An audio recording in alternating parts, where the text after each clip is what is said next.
something like this affects a lot of people. First, eliminate the source. We apologize that this incident occurred. If we can't grow anything, we can't pay anything. They've known about this. The state has known about this. Coal ash contains toxic elements in substantial amounts. In his lab at North Carolina State University, Dr. David Buckwalter studies the impacts toxic elements have on the environment. He says coal ash includes metals like lead and mercury, as well as arsenic known to cause cancer and selenium shown to cause mutations in fish. When ash is mixed with water, it provides the opportunity to release those toxic materials from it.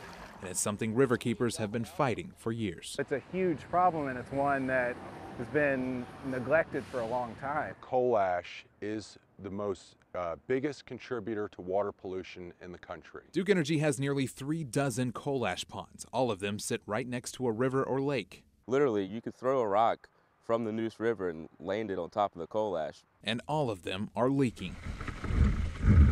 I'm sorry this incident occurred. We are accountable for what happened, and we will fix this problem. Duke Energy took responsibility for the Dan River spill, and the state immediately began running water tests. They say the city drinking water is safe, but more potential long-term impacts are starting to surface. You do worry about the crops, and you do worry about livestock, and you worry about the aquatic life, and you want to have clean rivers. Hundreds of acres of farmland line the banks downstream from the spill. Farmers like Jerry Apple use the river for irrigation and still don't know if the water is safe to use on their crops. Jerry says planting season for corn is right around the corner. Hopefully it's going on down the river and not going to be a problem, but we don't know that. And what about the wildlife?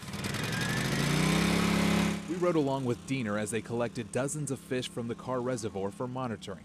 Some of the mid-size and the larger sunfish, those could potentially be consumed by people. The smaller stuff is representative of what wildlife would consume. It's one of 5 sites the state is using to test from, comparing these fish who haven't had time to be affected by possible contamination to fish they'll catch and test again in a year. We just have to see, you never know. In the lab, the fish are classified, sorted, and weighed. 471 grams. They're then filleted or blended and tested for any metals that may be found in coal ash, metals that experts say could stay in the river forever.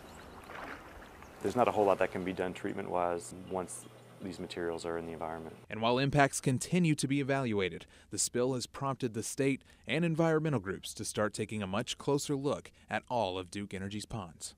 Drinking water, public safety, there's a lot at stake. It's not just an environmental problem.